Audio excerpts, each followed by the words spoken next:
Apa kabar pemirsa? Anda menyaksikan program Happy Parenting.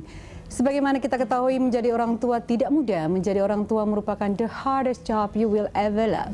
Happy Parenting mencoba menyajikan beragam informasi dan tips parenting untuk para orang tua dan calon orang tua. Bersama saya Novita Tandri, inilah Happy Parenting, the hardest job you will ever love.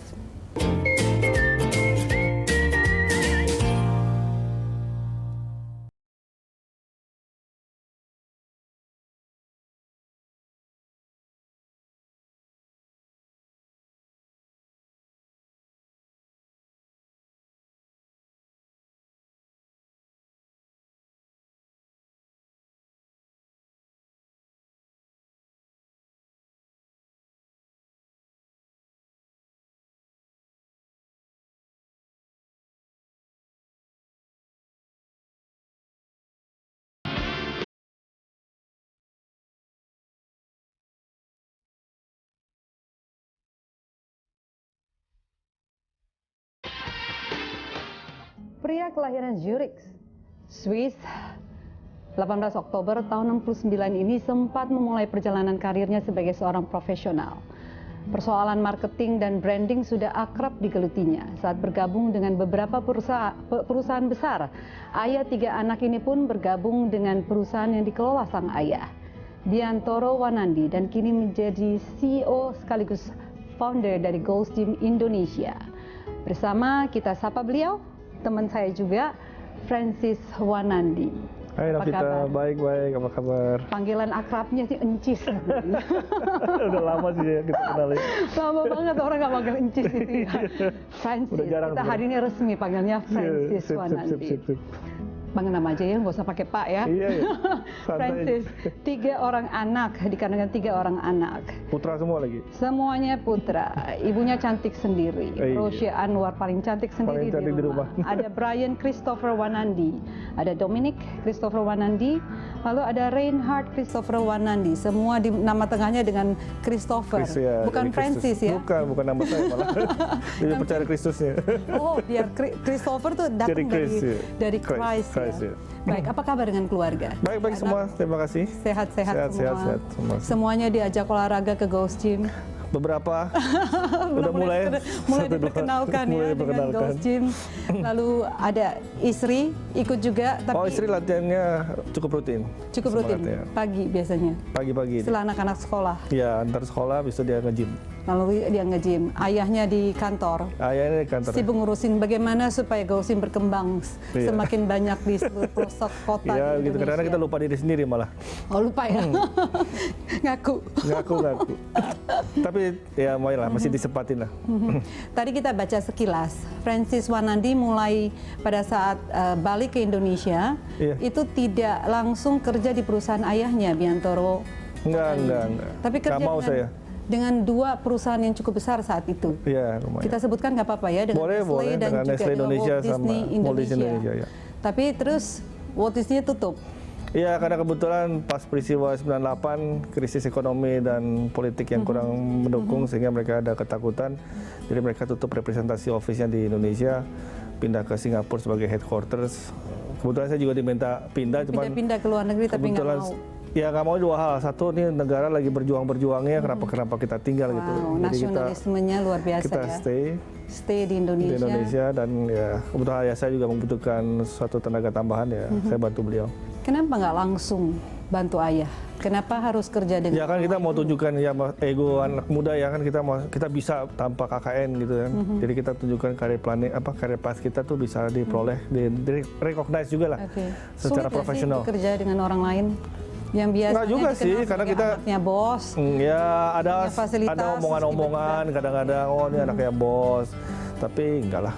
Secara umum sih we work professionally. Oke, bekerja dengan orang lain saat itu. Pengalaman apa yang didapatkan Francis muda? Ya lumayan lah. Sekarang ya. Yang kagetnya cuma setelah kuliah kan saya pindah ke Nestle Indonesia, dan Nestle kan nggak mengenal siapa, titipan siapa, langsung oke, Anda sekolah di Amerika bagus, tapi Anda mulai karir dari bawah. Jadi saya mulai jadi sebagai salesman di Brebes. Jadi sama-sama B-nya sih, dari Boston ke Brebes langsung. Dari Boston, Brebes, Iya. sama B, tapi Sama B dua itu mah dua kota dunia yang sangat berbeda. Saya di station di sana sebagai salesman Oke. selama 6 bulan. Kemudian ya karir saya mulai di situ lah. Setelah dari Brebes, saya dipindahin ke Medan sebagai supervisor 1 tahun.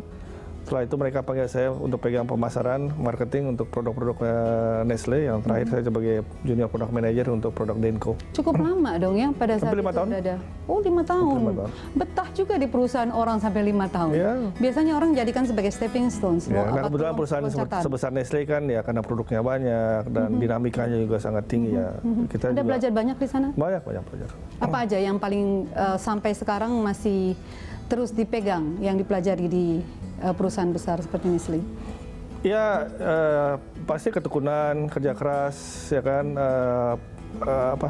Prinsip-prinsipnya bagaimana meluncurkan suatu produk, mengenali konsumer dan sebagainya lah. Jadi hal itu yang selalu saya pakai.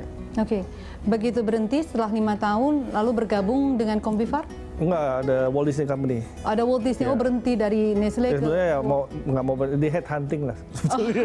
Oke, baik. Di head hunt sama orang dan ditawarkan The Walt Disney Company sebagai perusahaan. Yang merupakan juga salah satu perusahaan yang impian saya dari dulu sih. Oke. Untuk masuk ke kesempatan. Bukan karena Disneyland-nya ya?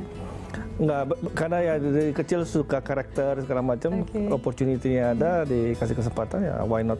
So I moved to Walt Disney Company Indonesia. Setelah itu baru bergabung dengan perusahaan ayah? Ayah saya. Tapi bukan Combiphar, waktu itu dimulai dengan APL dulu, sebuah perusahaan distributor. Distributor. Dan juga masuk ke periklanan ya? Kalau Ya, saya ada perusahaan agensi kecil-kecil. Itu sebagai hobi aja, karena background saya kan waktu kuliah di pemasaran marketing. Tetap di Combiphar, tapi yang paling kelihatan akhir-akhir ini, 9 tahun belakangan ini, Francis Manandi masuk di dunia olahraga. Iya, Siapa yang tidak kenal fitness. Ghost Gym, fitness, tempat di mana kita melatih otot dan untuk sehat. Saya termasuk salah satu anggotanya loh, Iya, 9 tahun pertama yang lalu. Iya. Platinum 001-nya Ghost Gym loh membernya. Sampai Nggak sekarang. lupa saya. Kenapa Francis masuk ke dunia olahraga? Yang sebenarnya kalau dilihat dari sejarah hidupnya nggak ada gitu yang berkecimpung dengan dunia olahraga. Iya, coincidence ada dua coincidence sih. Satu sisi somehow kurang fit saya. Karena kurang fit, terus dokter merekomendasi usia kamu masih 30-an, ada 2 opsi, mau kena obat selamanya atau mulai latihan. Karena kan ego kita maunya kan kerja keras terus kan. Kadang-kadang kita lupa kesehatan kita. Nah kebetulan di bawah saya teman saya juga, adik Raya di bawah kantor saya tanya, Dek, kayaknya saya disuruh makan obat terus atau saya latihan aja ya kita latihan bareng-bareng. Jadi ada yang memperkenalkan saya dengan dunia fitness. Karena saya sendiri bukan orang fitness, lebih ke olahraga karena dulu saya main tenis. Tapi fitness nggak selalu menjadi kegemaran saya sih. Jadi jenis olahraga yang sifatnya lebih kompetisi ya? Lebih kompetisi. Yang ada orang lain. Ya ada orang lain. Ya, jadi sesuatu yang olahraga sendiri bagi saya kurang boring gitu rasanya ya. Awalnya lah. Nah mulai saya ikut-ikut fitness. Nah itu coincidence pertama saya mendapatkan hasilnya. Ternyata kolesterol saya bisa lebih turun dan sebagainya, jadi lebih fit lah. Jadi saya betul-betul merasakan manfaat daripada. Itu tahun 2007? Kurang lebih? Kurang lebih, 2006-2007 2006-2007, lalu melihat hasilnya? Kita melihat hasilnya. Nah kemudian kebetulan kita juga dalam posisi dalam bisnis menyusun suatu strategi baru. Baik. Karena dulu ayah saya bergerak di bidang obat-obatan dan khususnya resep, dan sejaknya masa reformasi dan pemerintah juga dibatasi waktunya segala macam, kita lihat biasanya aturan-aturan tentang kesehatan pasti sering dirubah-rubah, tidak seperti zaman Soeharto, mungkin lebih sustainable ya. Baik. Jadi kita cari jenis bisnis apa yang agak less regulated lah istilahnya, karena kan regulasi dalam kesehatan kan sangat ketat, tapi tetap dalam bidang kesehatan. Kesehatan, oke. Nah, jadi karena juga saya rasakan dan salah strategi, kenapa nggak kita mulai dari preventif medicine atau preventif industri daripada kuratif. Betul. Daripada pencegahan daripada pengobati. Nah, makanya di situ saya tertarik dengan mulai juga tanya adik-adik dan kemudian animo fitness juga mulai berkembang ya. Sedang as an entrepreneur mungkin is a good ideas. To enter the business of fitness. Nah, disitulah kita tanya kira-kira siapa sih? Tapi saya nggak ngerti sama sekali tentang industri why fitness. Gold's Gym? Dan why Gold's Gym? Ya kita udah lakukan research, tentu top of mind seluruh dunia dan yang paling famous dan paling punya suatu reputasi dan melakukan franchise juga adalah Gold Gym. Karena Gold Gym itu sendiri sudah di-establish sejak tahun 1965 oleh Joe Gold, foundernya. Selama itu, tahun 65? Cukup lama, hanya tahun 70-an lebih dikenal karena adanya Arnold Schwarzenegger dengan film Pump Iron, sehingga brand daripada Gold Gym itu sendiri jadi menjadi sangat terkenal saat ini. So, of course, untuk cari franchise, dalam memilih suatu brand kan, paling gampang, who's the most famous ya, sama aja kalau misalnya fast food, of course you're trying to find McDonald's atau Starbucks atau segala macam. So jadi di situ kita menawarkan diri, meregister ke Gold Gym. Pada saat itu ada kurang lebih 20 kandidat sih, yang ingin punya. Harus pause dulu nggak pada saat biar keterima? Biasanya mereka tanya passion kita apa, kemampuan kita segala macam. Ya, akhirnya kita diterima setelah 2 tahun proses.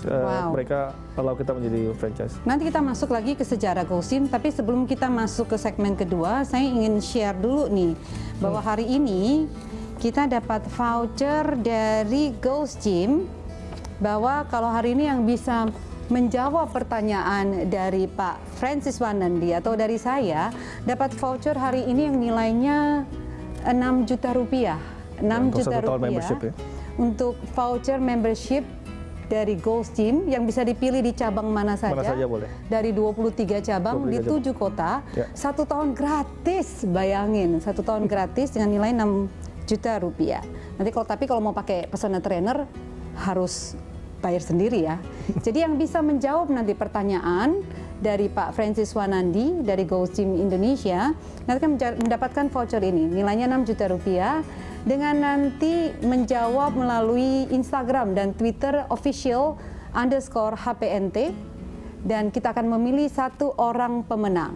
Nah, setiap minggu sampai minggu ke-6 nantinya, hari ini minggu yang pertama, sampai minggu ke-6 kita akan membagikan voucher ini setiap minggunya. So stay tune pemirsa, tetaplah bersama kami di Happy Parenting.